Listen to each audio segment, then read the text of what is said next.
Between March and November of 1849, 17 male slaves disappeared from the household registries of Richmond's most prominent families. Official records show they were sold to distant plantations, yet shipping manifests contain no trace of these transfers. What the city's ledgers concealed was far more disturbing than simple accounting errors. In the parlors of Church Hill's grandest mansions, behind locked doors adorned with imported French wallpaper, 8 women from Virginia's oldest families had formed an arrangement so profane that its discovery would force the Virginia legislature to convene an emergency session.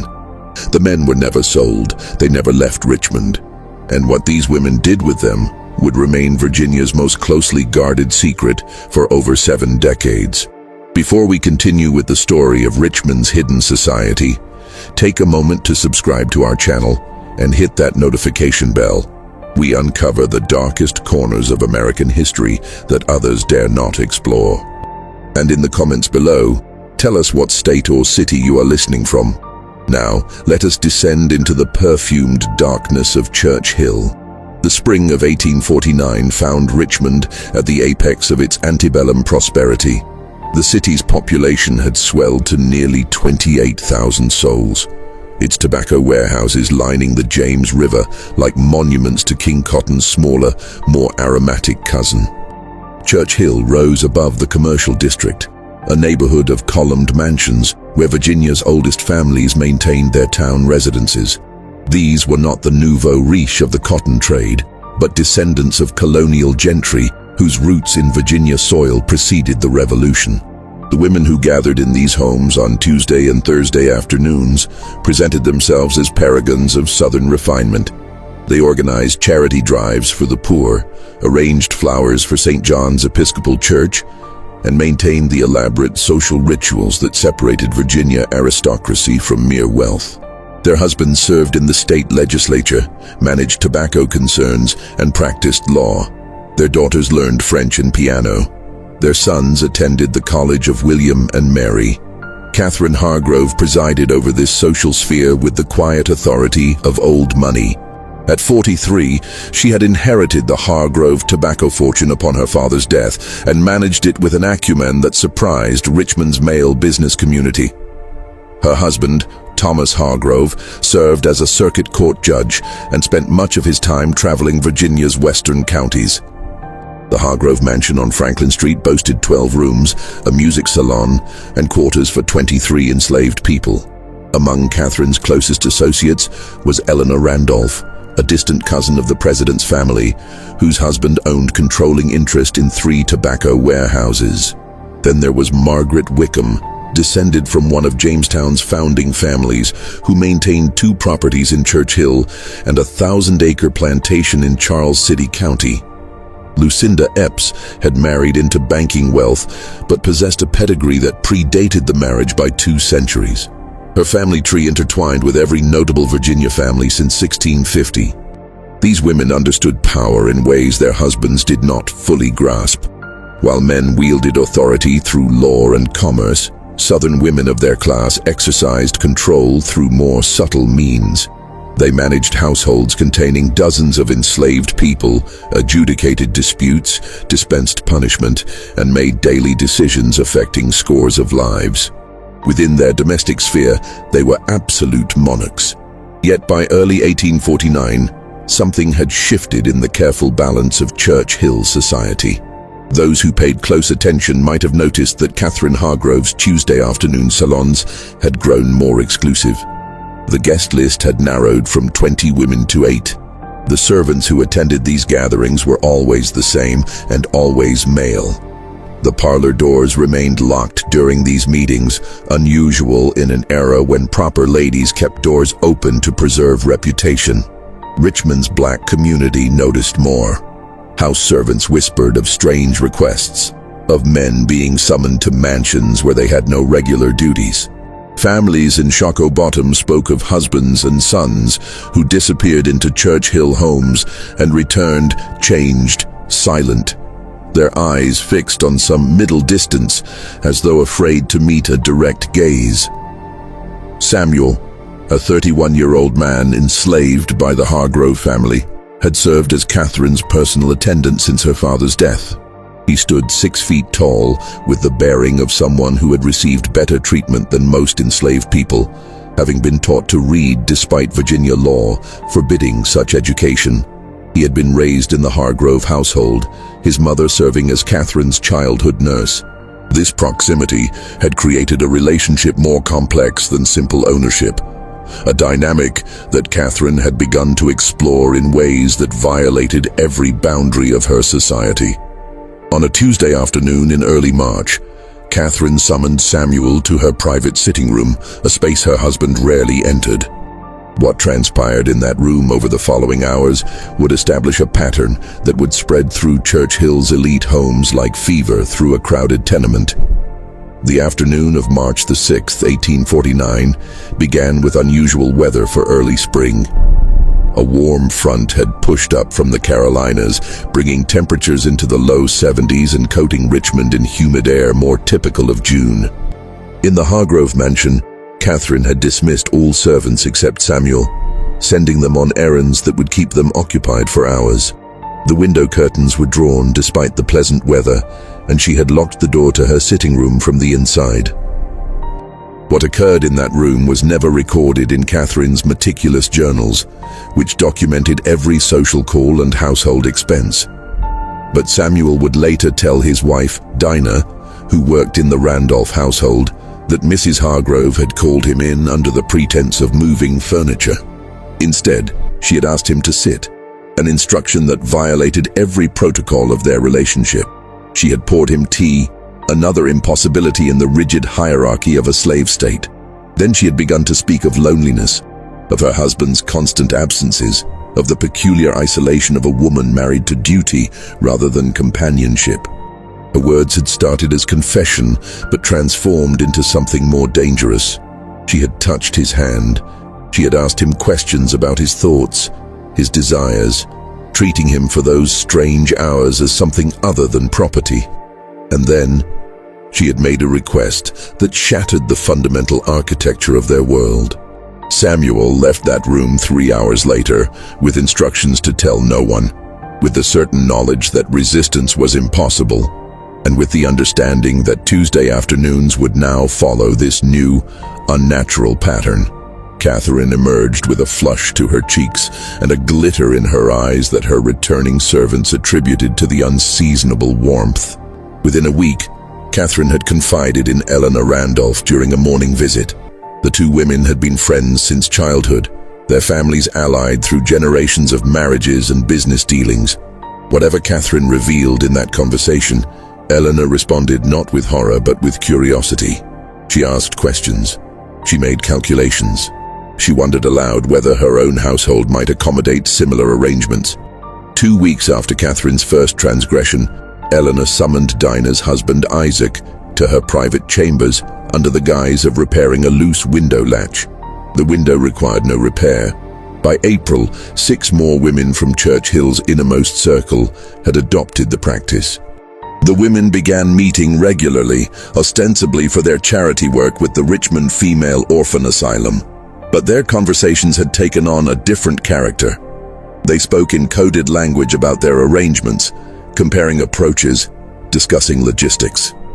Margaret Wickham revealed she had begun rotating between 3 different men from her household staff. Lucinda Epps confessed she preferred men in their late 20s, finding them more vigorous than older slaves, yet more disciplined than younger ones. What had begun as Catherine's private transgression evolved into something more organized, more systematic. The women developed protocols. They shared their enslaved men between households, creating a rotating schedule that spread the risk of discovery. If a servant was too frequently summoned to one mistress's private rooms, suspicions might arise. But if he was sent on errands between households, if his absences could be attributed to legitimate tasks, the pattern became harder to detect. By May of 1849, the 8 women had established what they called, with deliberate irony, the Sisterhood of Charity. The name served a dual purpose. It reflected their official cover story of charitable works, while mocking the very concept of Christian virtue they claimed to embody. They met every Tuesday and Thursday afternoon, rotating between their various homes. The meetings began with actual charitable business, letters written to the orphan asylum, or plans made for church social events, creating documentation of legitimate activity. But once this facade was established, the real purpose of their gatherings commenced. The women had developed a system of such elaborate secrecy that it would have impressed Richmond's military planners. Each woman kept 2 sets of household ledgers, one for her husband's inspection showing conventional expenses and activities, another hidden ledger tracking the true schedule of their arrangements. They employed trusted female house slaves as lookouts, positioning them at strategic points to watch for unexpected returns of husbands or surprise visitors. They developed hand signals and coded phrases. "We will need additional linen" meant a meeting was confirmed. "The roses require attention" indicated a cancellation due to risk. The men they summoned had no choice in their participation. Samuel, Isaac, and the others existed in a state of profound psychological torment. They were being used in ways that violated them as thoroughly as any violence, yet they could not resist without inviting punishment or sale. Some had wives, children, families who would suffer if they refused or revealed what was happening. They were trapped in a nightmare of their mistress's creation, forced to participate in their own exploitation while maintaining absolute silence. As spring surrendered to summer, the arrangement began to show cracks in its carefully constructed facade. The first sign came from an unexpected direction: the enslaved women of Church Hill.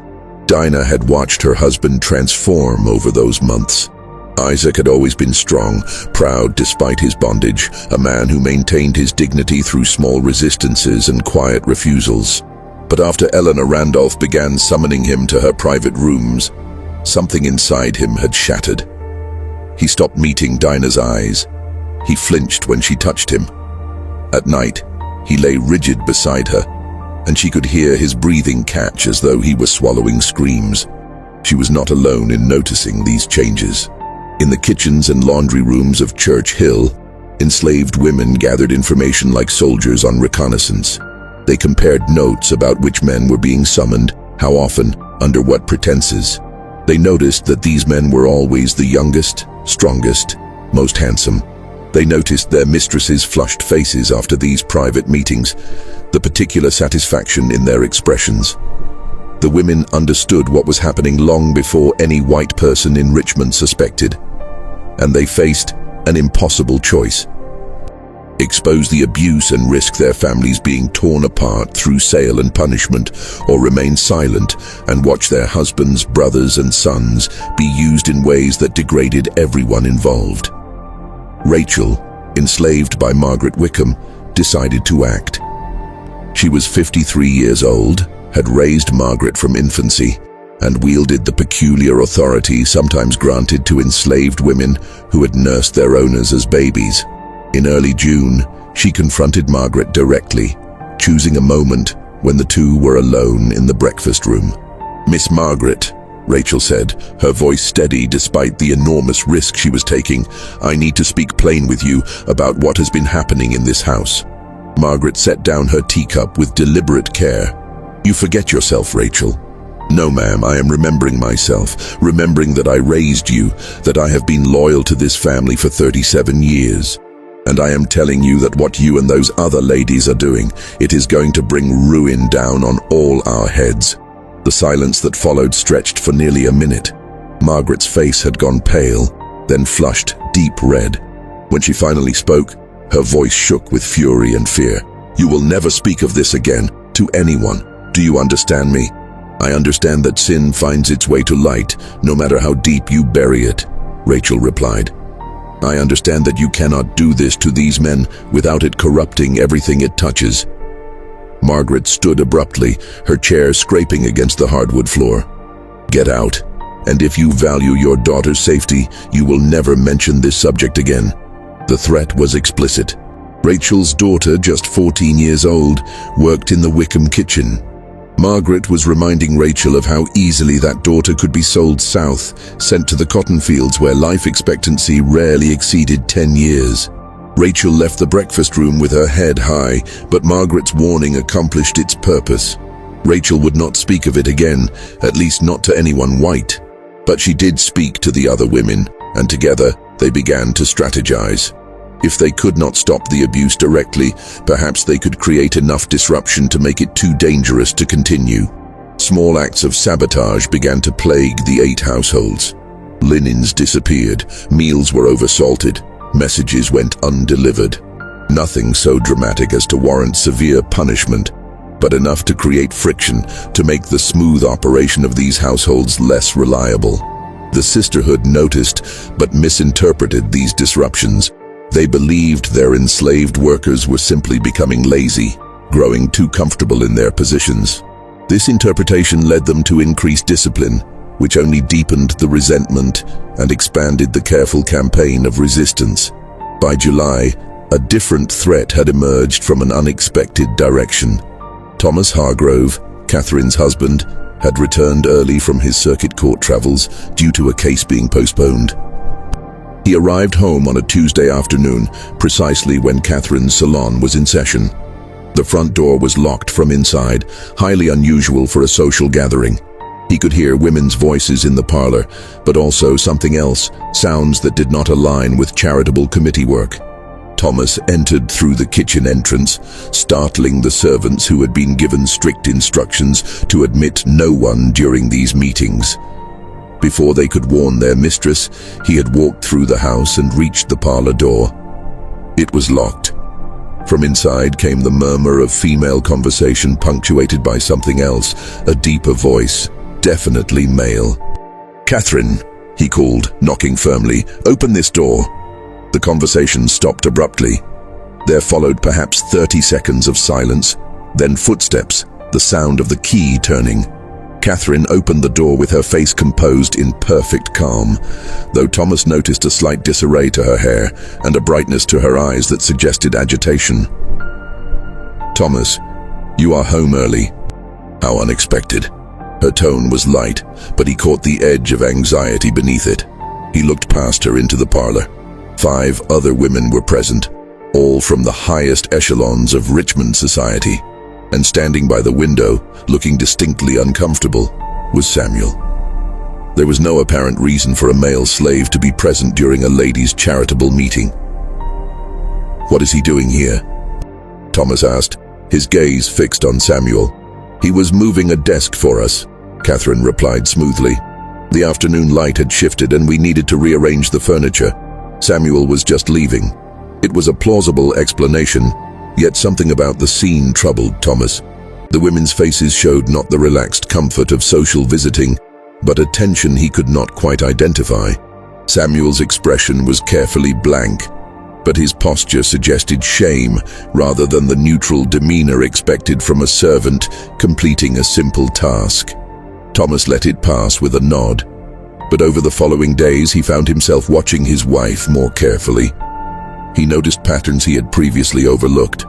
The locked doors, the specific servants present during her salons, her insistence on absolute privacy during these gatherings. He said nothing, but his attention had been awakened, and once awakened, it would prove difficult to deceive.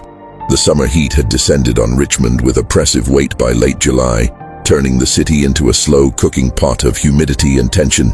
The 8 women of the sisterhood grew bolder even as warning signs multiplied around them. Perhaps it was the intoxication of transgression, the addictive quality of violating every rule that had governed their lives since birth.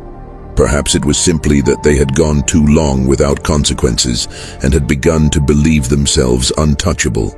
Catherine had added 2 more men to her rotation by August, both from her country property whom she had transferred to Richmond under the pretext of needing additional household staff. She had also begun hosting evening gatherings in addition to the afternoon salons, small dinners where the wine flowed freely and the conversation turned increasingly frank about their arrangements. The women had begun to treat their systematic exploitation as an open secret among themselves, discussing it with the casual matter-of-factness that other ladies might use when talking about new dress patterns or the quality of their gardens. Eleanor Randolph had begun documenting their activities in a coded journal using a cipher she had learned from her father. Each man was assigned a number, each woman a letter. Encounters were recorded with dates and brief notes about satisfaction level. She kept this journal in a locked drawer of her writing desk, convinced that the code made its contents impenetrable to anyone who might discover it. What Eleanor did not know was that Isaac, the man she summoned most frequently, could read. He had been taught by Eleanor's father years before, during a period when some slaveholders still believed education might make their human property more valuable. Isaac had seen Eleanor working in her journal, had noticed where she kept the key.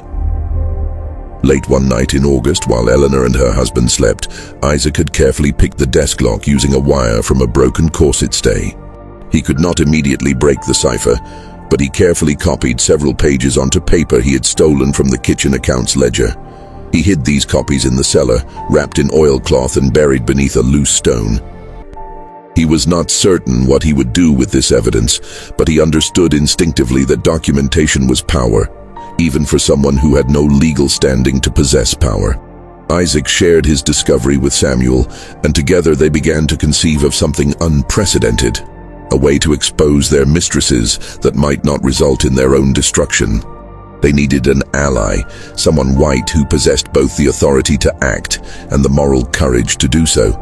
They found him in an unexpected place.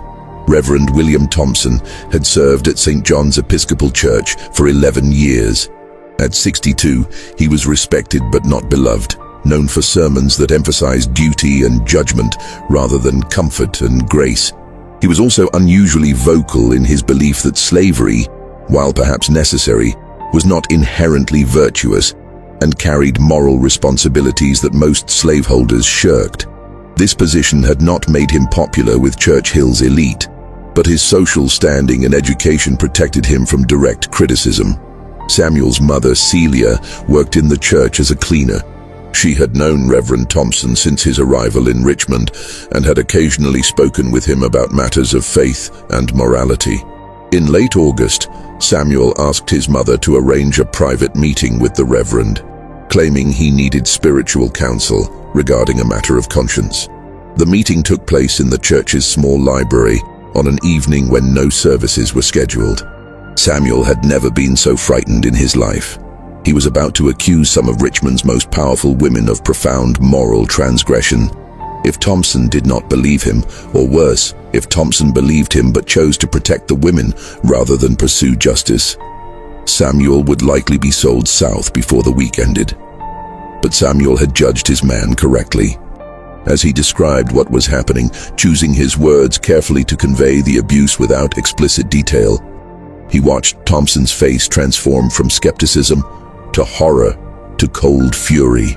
When Samuel finished speaking, the Reverend sat in silence for several minutes, his hands gripping the arms of his chair so tightly his knuckles had gone white. "These are serious accusations," Thompson finally said. "I am aware, but there is documentation, sir, written evidence kept by Mrs. Randolph, and there are witnesses, if they could be convinced to speak. Every enslaved person in those 8 households knows what has been happening." Thompson stood and paced to the window, looking out at Church Hill's mansions silhouetted against the evening sky. "Do you understand what you're asking me to do? To accuse these women would be to shake Richmond society to its foundations. I would be challenging some of the most powerful families in Virginia." "I understand, sir. I also understand that what they are doing is evil, and that evil thrives when good men choose comfort over truth." The Reverend turned back to face Samuel, and in his eyes was the glint of something fierce and uncompromising. "I will need the written evidence. Can you obtain it without being caught?" "Yes, sir. I believe I can." "Then do so. Bring it to me here in 3 days." "And Samuel," Thompson paused, "I want you to know that I believe you, and I will act on this, regardless of the personal cost. Some sins are too profound to overlook."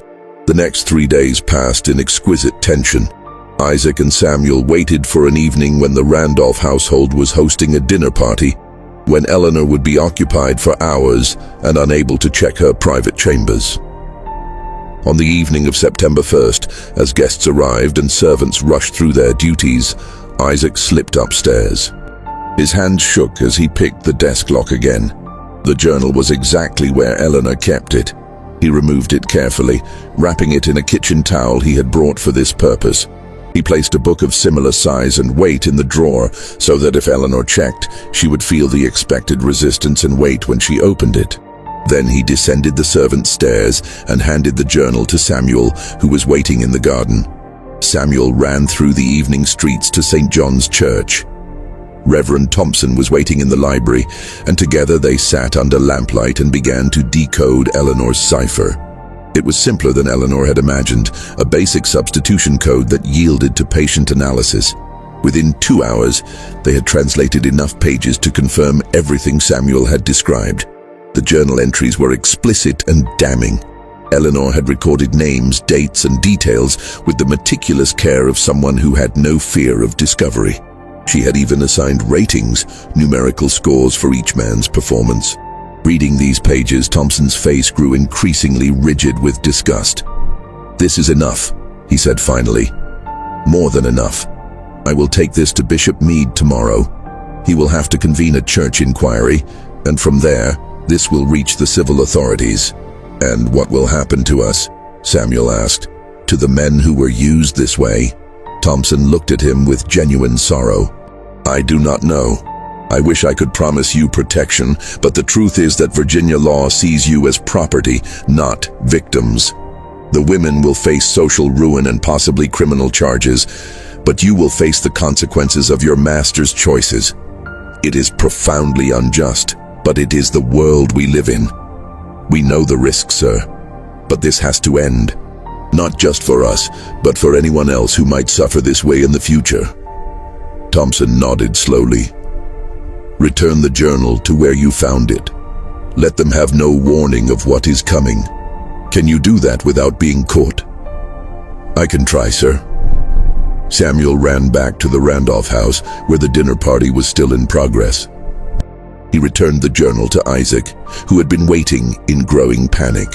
Isaac ascended the stairs again, replaced the journal in the desk, and relocked the drawer. The whole theft had lasted less than 3 hours, and as far as anyone in the household knew, nothing unusual had occurred. But the next morning, Reverend Thompson traveled to the home of Bishop William Meade, the Episcopal Bishop of Virginia and one of the most influential religious figures in the state. Thompson brought with him detailed notes from Eleanor's journal, including specific dates, names, and descriptions that could not be dismissed as slander or confusion. Bishop Meade had served as bishop for 18 years. He was 73 years old, stern in manner, and deeply conservative in his social views. He believed slavery was ordained by God as a means of bringing Christian civilization to an inferior race, a view shared by most white Virginians of his class. But he also believed that with ownership came heavy moral responsibility, and that slaveholders who abused their position would answer to divine judgment. As Thompson laid out the evidence, Bishop Meade's expression moved through stages of disbelief, shock, and fury. When Thompson finished, the bishop sat in silence for several minutes, his age suddenly visible in the sag of his shoulders and the heaviness of his breathing. "If this is true," he said finally, "it represents a moral corruption so profound that I can scarcely comprehend it.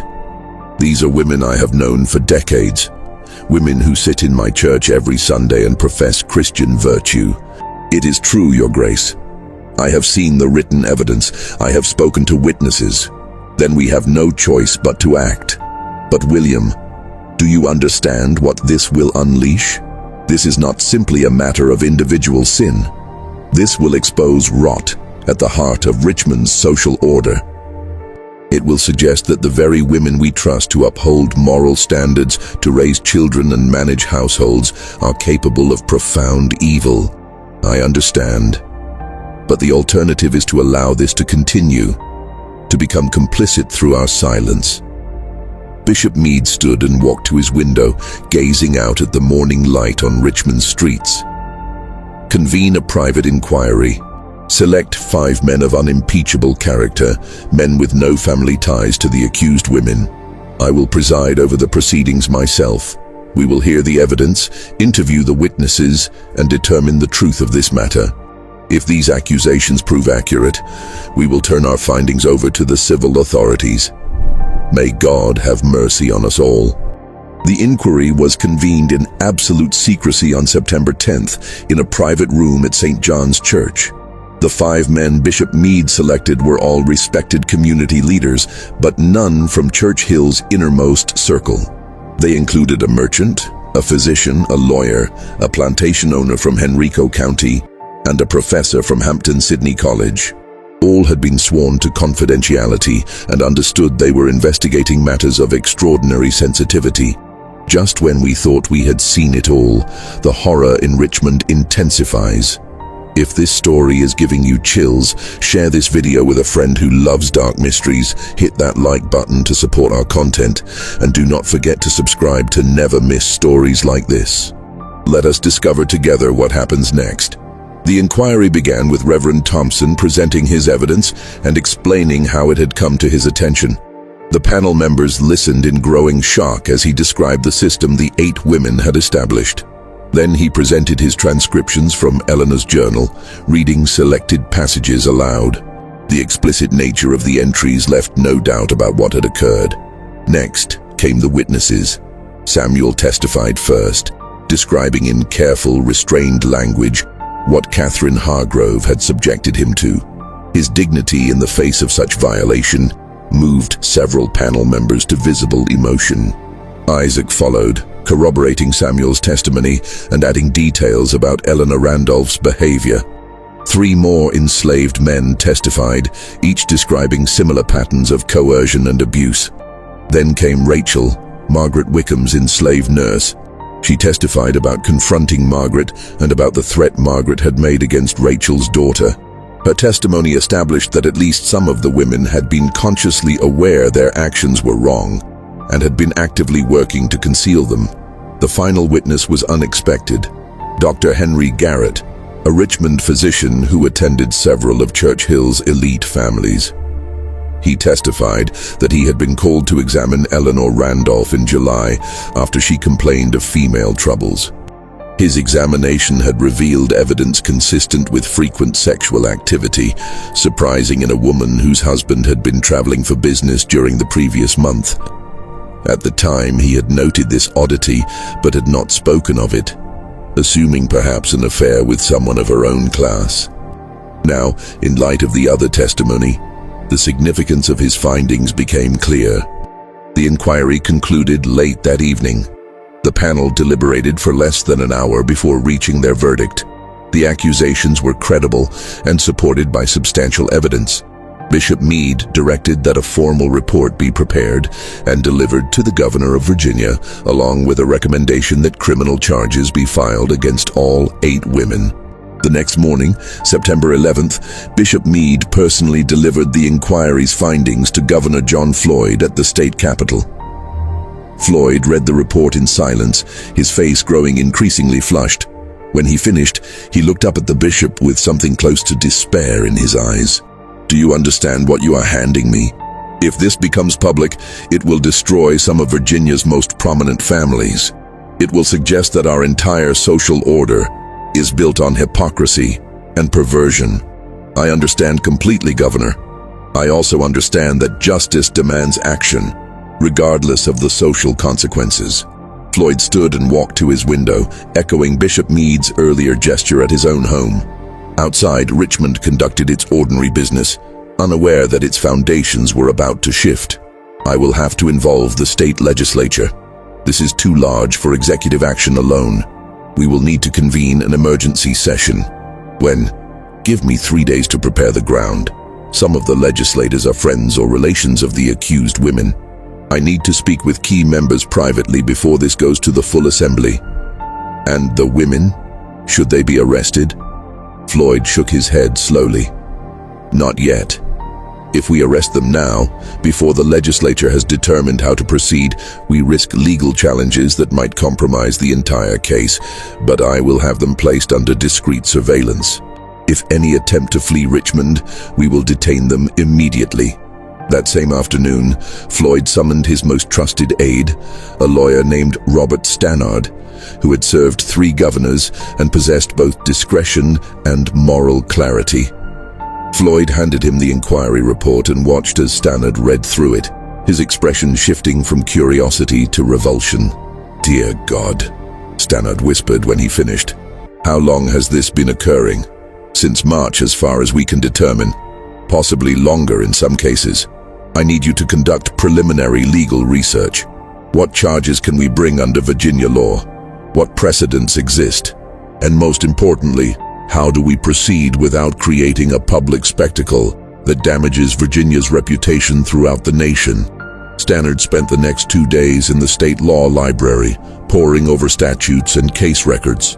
What he discovered was both encouraging and problematic.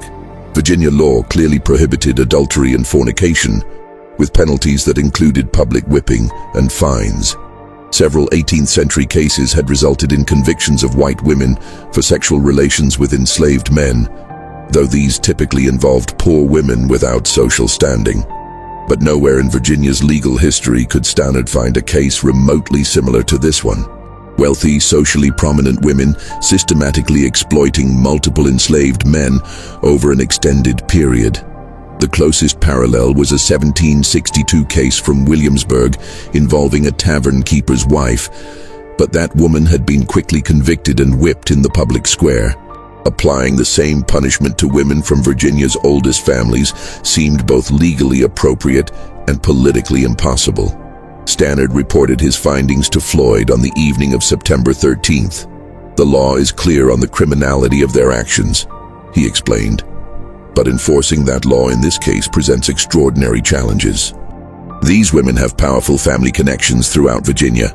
Several legislators are their cousins or brothers-in-law. If we pursue standard legal proceedings, we'll face challenges at every stage. What do you recommend?" "An extraordinary measure. Convene the legislature in emergency session, present them with the evidence, and let them determine how to proceed. This removes the decision from your office and spreads the responsibility across the entire General Assembly. Whatever they decide will carry the weight of collective judgment rather than executive fiat." Floyd nodded slowly. "And if they choose to protect these women, if family loyalty outweighs justice, then we will have learned something terrible about Virginia's moral character. But I don't believe that will happen. The evidence is too damning, and the men who sit in that chamber still believe, however imperfectly, in principles of honor and law." Over the next 2 days, Governor Floyd conducted a series of private meetings with legislative leaders. He met first with Speaker of the House James Barber, a man known for uncompromising integrity despite his own slave-holding interests. Barber read the inquiry report in Floyd's office, his face darkening with each page. "This is an abomination," Barber said when he finished. "These women have violated every principle of Christian civilization. They have degraded themselves, corrupted their households, and brought shame upon Virginia. Will you support an emergency session?" "I will. And I will support whatever punishment the Assembly deems appropriate, regardless of who these women's families are." Floyd met next with key senators, with committee chairmen, with the leaders of various legislative factions. The response was universally shocked, though some expressed more concern about scandal than about justice. Senator William Rives, whose wife was distantly related to Eleanor Randolph, argued vehemently for handling the matter quietly, perhaps through civil proceedings that would avoid public exposure. "If this becomes known," Rives insisted, "it will provide ammunition for every abolitionist newspaper in the North. They will use this to argue that slavery corrupts everyone it touches, that Southern society is morally bankrupt. We must consider Virginia's reputation." Floyd's response was sharp. "Virginia's reputation is not built on concealing evil, Senator. It is built on addressing evil when we discover it. Would you have us protect these women simply because their exposure might prove inconvenient?" By the evening of September 13th, Floyd had secured enough support to convene the emergency session. He drafted the official summons, citing matters of urgent moral and legal concern requiring immediate legislative attention. The session would convene the following morning at 9 o'clock, and attendance was mandatory for all members of both houses. Meanwhile, in Church Hill, the 8 women had begun to sense that something was terribly wrong. Catherine Hargrove noticed strange men watching her house, men who made no effort to approach, but who seemed to be documenting everyone who entered or left. When she sent Samuel to inquire at the market about household supplies, he returned with news that similar men were positioned near the other women's homes. Catherine immediately called an emergency meeting of the sisterhood, sending coded messages through her most trusted servants. The women gathered at Margaret Wickham's house that evening, their usual confidence replaced by nervous energy. "We're being watched," Catherine announced without preamble. "All of us. Someone knows." Eleanor Randolph went pale. "That's impossible. We've been so careful. No one outside our group knows about our arrangement." "Someone knows.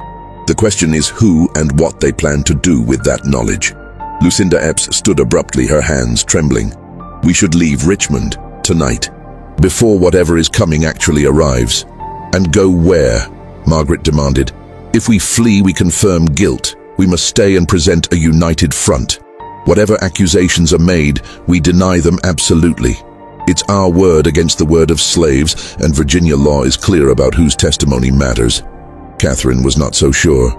Virginia law is also clear about adultery.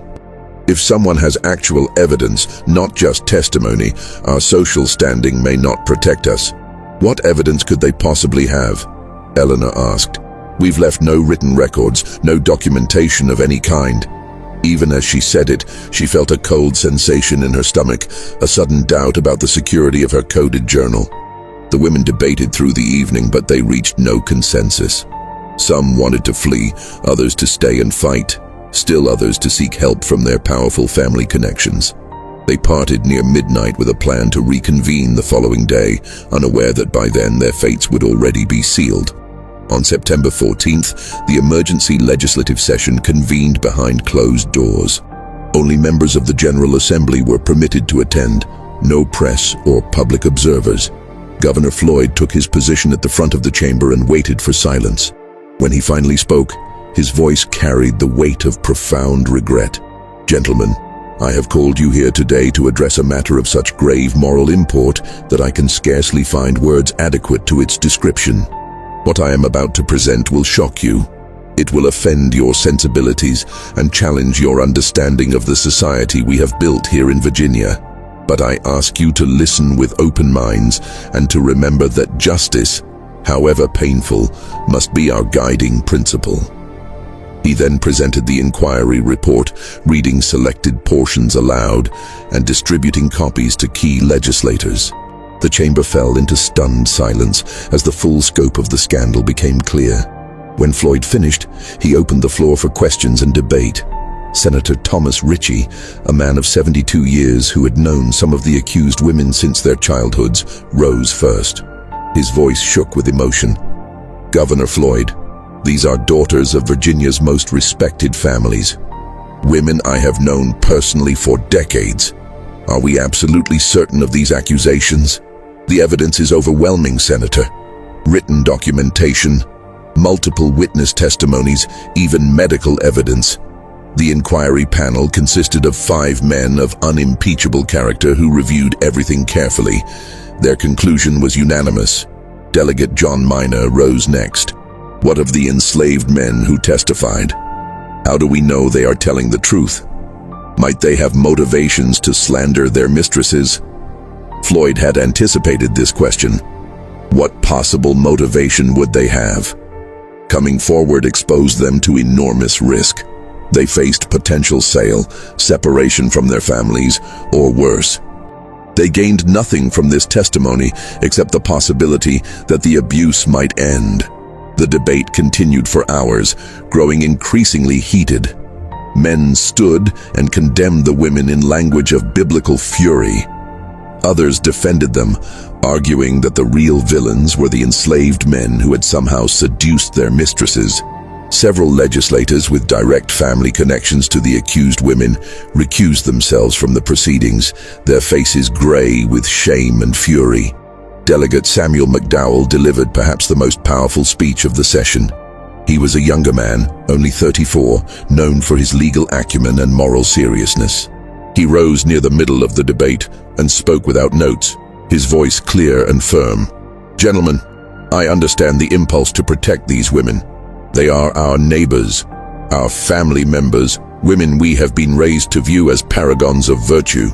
But that is precisely why this matter is so serious. These women did not simply commit adultery.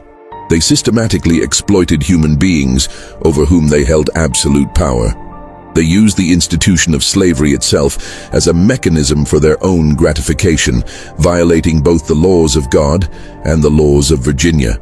Some here have suggested that the enslaved men somehow seduced these women.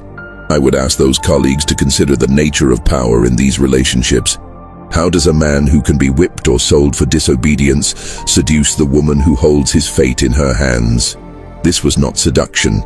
This was coercion, pure and simple, and the women wielded that coercion. We are often told that slavery is a civilizing institution, that it brings Christianity and order to an inferior race. How can we maintain that argument while simultaneously arguing that enslaved men corrupted their pure white mistresses? Either these men are inferior and incapable of such corruption, or they are equal to us in their capacity for moral agency. We cannot have it both ways. I propose that we face this matter with the honesty it demands. These women committed grave crimes. They violated their marriage vows. They corrupted their households, and they brought disgrace upon Virginia. The law provides remedies for such crimes, and we must apply those remedies regardless of the social status of the offenders. To do otherwise is to admit that we have one law for the powerful and another for everyone else. McDowell's speech shifted the tenor of the debate. Several legislators who had been wavering now spoke in favor of prosecution. But the question remained, what form should that prosecution take? The Assembly debated various options through the afternoon and into the evening. Criminal prosecution under adultery statutes would require public trials, which would inevitably become spectacles covered by newspapers throughout the nation. Some legislators argued this was necessary, that justice required full transparency. Others insisted it would damage Virginia's reputation irreparably and provide propaganda for abolitionists. A third option emerged during the evening session, proposed by Senator Benjamin Watkins Lee. What if we offer them exile? Remove them from Virginia permanently, confiscate their property to their husbands, but spare them public trial and punishment. This achieves justice while limiting the scandal. The proposal sparked immediate debate. Some saw it as too lenient, allowing wealthy women to escape consequences that poor women would face without question. Others saw it as appropriately balanced, punishing the women severely while protecting Virginia from national humiliation. Delegate McDowell rose again. I understand the appeal of this compromise, but I must ask, are we creating precedent that the wealthy can buy their way out of criminal prosecution? What message does that send? Senator Lee responded thoughtfully, we are not allowing them to buy anything.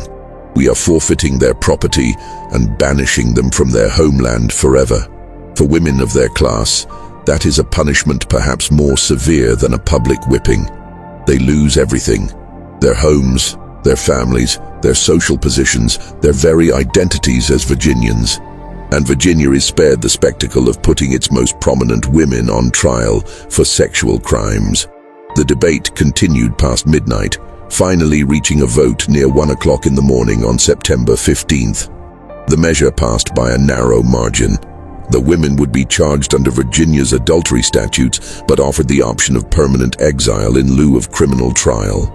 If they accepted exile, they would forfeit all property to their husbands, agree never to return to Virginia under penalty of imprisonment, and accept strict non-disclosure agreements forbidding them from speaking publicly about the case. A second vote addressed the enslaved men who had testified. After lengthy debate, the Assembly voted to purchase them from their owners at fair market value and grant them conditional freedom. They would be required to leave Virginia within 30 days and would face re-enslavement if they ever returned. It was an imperfect solution, one that acknowledged the men as victims while simultaneously treating them as threats to social order that needed to be removed from Virginia. The final vote concerned the records themselves. The inquiry report, the legislative debate transcripts, and all related documents would be sealed in the state archives for 75 years, not to be opened before 1924. This provision passed with overwhelming support, as even legislators who had pushed for harsher punishment recognized the value of limiting public knowledge of the scandal. On September 15th, before dawn, officials arrived at the 8 homes to inform the women of the charges against them and the terms of their exile. State deputies, accompanied by lawyers and witnessed by notaries, delivered formal documents detailing their options: accept immediate exile and property forfeiture, or face criminal prosecution in open court. Catherine Hargrove received her notice at 5:30 in the morning.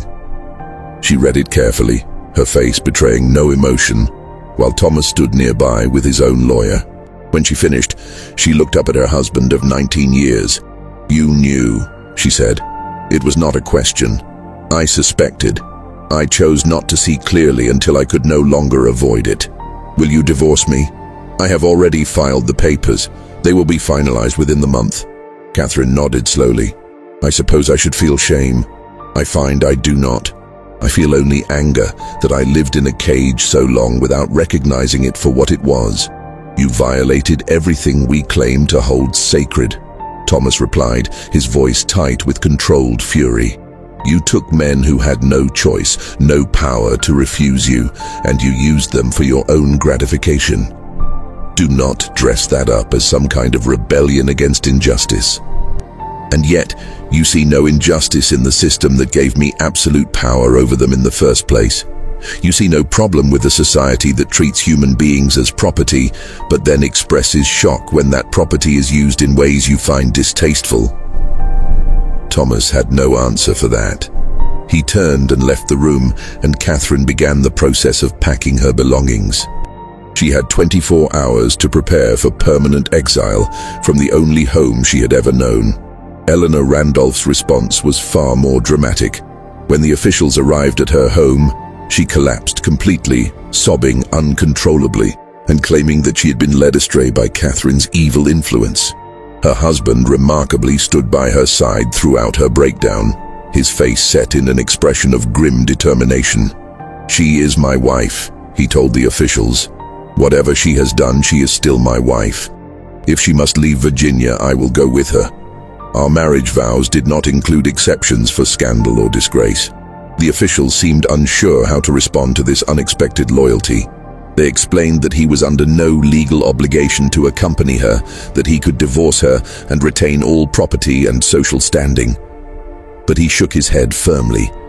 "I made promises before God. I will keep them." Margaret Wickham became furiously indignant, insisting that as a white woman of impeccable lineage, she could not possibly be guilty of such charges. "This is a conspiracy by Northern abolitionists," she declared to the bemused officials. "They have coerced our slaves into giving false testimony to damage Virginia's reputation. I will not dignify these accusations by accepting their terms." "Then you will face trial, Mrs. Wickham," the lead official replied calmly. "The evidence against you is substantial. I would strongly advise accepting exile." Margaret's defiance lasted approximately 2 hours, until her family lawyer arrived and explained in stark terms what a public trial would entail. The testimony would be explicit and damning. Her family name would be dragged through every newspaper in America. Her children and grandchildren would bear the stain of her scandal. By noon, she had signed the documents accepting exile. Lucinda Epps simply went silent, retreating into a catatonic state from which her family could not rouse her. A physician was called, who diagnosed a complete nervous collapse. She would eventually recover enough to travel, but would never speak coherently about the events of September 1849.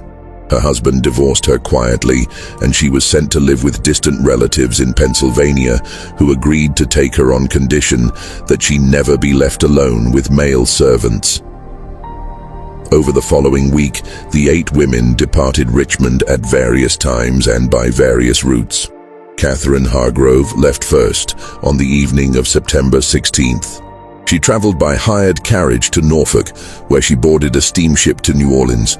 She carried 2 trunks of clothing, a small box of jewelry that was legally her own rather than her husband's, and $300 in cash. Everything else she had owned now belonged to Thomas. As her carriage rolled through Richmond's darkened streets, she looked back once at the city of her birth. Churchill's mansions were silhouetted against the night sky, their windows lit with lamplight, families gathering for evening meals in rooms where she would never be welcome again. She felt no tears, no regret, only a cold clarity about what her life had been and what it might become. Eleanor Randolph and her loyal husband departed 3 days later, traveling north to Philadelphia. Before leaving, Eleanor asked to see Isaac one final time. The officials denied this request, explaining that she was forbidden from any contact with the men who had been involved. She wept at this denial, crying that she wanted to apologize, to explain that she had never meant to hurt anyone. Her husband gently but firmly led her to their carriage. Margaret Wickham left for Baltimore with her eldest daughter, who had volunteered to accompany her into exile, despite the damage it might do to her own marriage prospects. The other women departed in similar fashion, some alone, some with family members who chose loyalty over reputation. By September 23rd, all 8 had left Virginia, and Churchill society began the painful process of erasing them from its collective memory. Meanwhile, Samuel, Isaac, and the other men who had testified received their papers of conditional freedom on September 20th. The document was brief, printed on official state stationery, and signed by Governor Floyd himself. It stated simply that they had been manumitted by the Commonwealth of Virginia as compensation for their testimony in a matter of state importance, and that they were required to depart Virginia by October 20th. Samuel read his papers 3 times, unable to quite believe what they represented. Freedom. It was a word he had heard all his life, but never expected to experience. But it was freedom with sharp limitations. He could never return to Virginia, could never see his mother's grave once she died, could never walk the streets of the only city he had ever known. He gathered his wife and mother and explained what had happened, showing them the papers with hands that shook slightly. His mother, Celia, wept silently. She was 61 years old and had been enslaved for her entire life. The idea of freedom at her age was both exhilarating and terrifying. "Where will we go?" his wife asked. "North, Philadelphia maybe. Somewhere with a large community of free black people where we might find work and build a life." "And what do we tell people? How do we explain how we got free?" Samuel looked at his freedom papers again. "We tell them the truth, that we testified in a legal matter and Virginia chose to free us. We don't need to explain what we testified about." Before leaving Richmond, Samuel returned to St. John's Church one final time. He found Reverend Thompson in the small library where they had first met, where Samuel had taken the enormous risk of accusing some of Richmond's most powerful women. "I came to thank you, sir," Samuel said, "for believing me, for acting when you could have chosen to look away." Thompson stood and gripped Samuel's hand tightly. "I am sorry I could not do more. I am sorry Virginia's laws could not offer you real justice, only this half measure of freedom with exile attached. It's more than I had any right to expect. It's more than most enslaved people will ever see. You gave me something I never thought I would have. What will you do in Philadelphia? Find work, build a life, try to forget what happened in that house on Franklin Street?" Thompson nodded slowly. "I hope you can forget. But I also hope that someday, when slavery is finally ended, people will remember what you endured. Not for vengeance, but for understanding. So that future generations might grasp how completely this system corrupted everyone it touched." Samuel left Richmond on October 3rd, traveling by hired wagon with his wife and mother. They reached Philadelphia 11 days later, arriving with almost no money and no connections in the city. But Samuel was skilled as a carpenter, and he found work within a week. He rented a small house in the district where free black people were concentrated, and slowly, painfully, he began to build a new life. He never spoke publicly about what had happened to him in Richmond, but he did write it down. In a journal he kept hidden in his workshop, he documented everything. Catherine Hargrove's first summons, the systematic abuse that followed, The growing horror as he realized other men were experiencing the same exploitation, the terrifying decision to approach Reverend Thompson, the inquiry, the legislative session he had not been allowed to attend, and finally the freedom papers that had sent him into exile. Isaac went to New York, settling in the growing black community in Lower Manhattan. Unlike Samuel, he did speak about his experience, though never using his real name or identifying the women specifically. He became involved in the abolitionist movement, attending meetings and occasionally giving testimony about the realities of slavery. His accounts of being exploited by his mistress provided powerful ammunition for abolitionist arguments that slavery corrupted everyone it touched, white and black alike. At an anti-slavery meeting in 1853, Isaac spoke to a crowd of nearly 200 people. "They tell you that slavery is a civilizing institution," he said, his voice carrying across the packed hall. "They tell you that it benefits both master and slave, that it brings Christianity and order to an inferior race. But I can tell you from my own experience that slavery is nothing but corruption. It corrupts the enslaved by stripping them of autonomy and dignity, and it corrupts the enslaver by giving them absolute power over other human beings. Absolute power without check or balance, without accountability or restraint. And that power will be abused. It cannot be otherwise." The other men scattered across the North, some to Philadelphia, others to New York, Boston, or even Canada. A few tried to build normal lives, finding work and starting families and trying to forget Richmond. Others could not escape the memories and lived haunted lives, broken by what had been done to them. Back in Richmond, the scandal's echoes continued to reverberate through Church Hill society, despite the official silence. The 8 families whose women had been exiled found themselves socially isolated, invited to fewer gatherings, excluded from committees and boards where they had once been central figures. Some of the families left Richmond entirely, moving to other cities where their names carried less baggage. The enslaved people who had witnessed the scandal but had not testified lived in a strange limbo. They knew what had happened, had seen things that violated every stated principle of the society they lived in, but they were forbidden from speaking about it. The knowledge sat inside them like poison, creating a shared understanding among Richmond's black community that the white families they served were capable of profound hypocrisy. Rachel, Margaret Wickham's former nurse, chose to remain in Richmond despite her newfound freedom. At 73, she was too old to start over in a new place, too tired to begin again. She lived with her daughter in a small house in Shockoe Bottom, surviving on the small amount of money Margaret had been allowed to give her before leaving Virginia. In her final years, Rachel would sometimes sit on her porch in the evenings and look up toward Church Hill, toward the mansions where she had spent her life serving people who claimed moral superiority while practicing profound evil. She never spoke publicly about what she had witnessed, but she made certain her daughter and granddaughters knew the truth. "Don't ever let them tell you they're better than us," she would say. "Don't ever believe that white skin or fine houses make people good. I've seen what they really are when nobody's watching." She died in 1860, just months before the Civil War would begin to tear apart the society she had known. She was buried in Richmond's African American cemetery, her grave marked with a simple stone that gave her name and dates, but no hint of the role she had played in exposing Church Hill's darkest secret.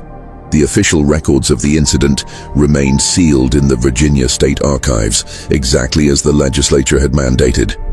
The vault that contained them was opened periodically for routine maintenance, but the documents inside remained untouched. Even the archivists who maintained the collection did not know what the sealed files contained, only that they were not to be opened before 1924. Richmond society absorbed the scandal as best it could, creating a sanitized narrative that preserved reputations while obscuring truth.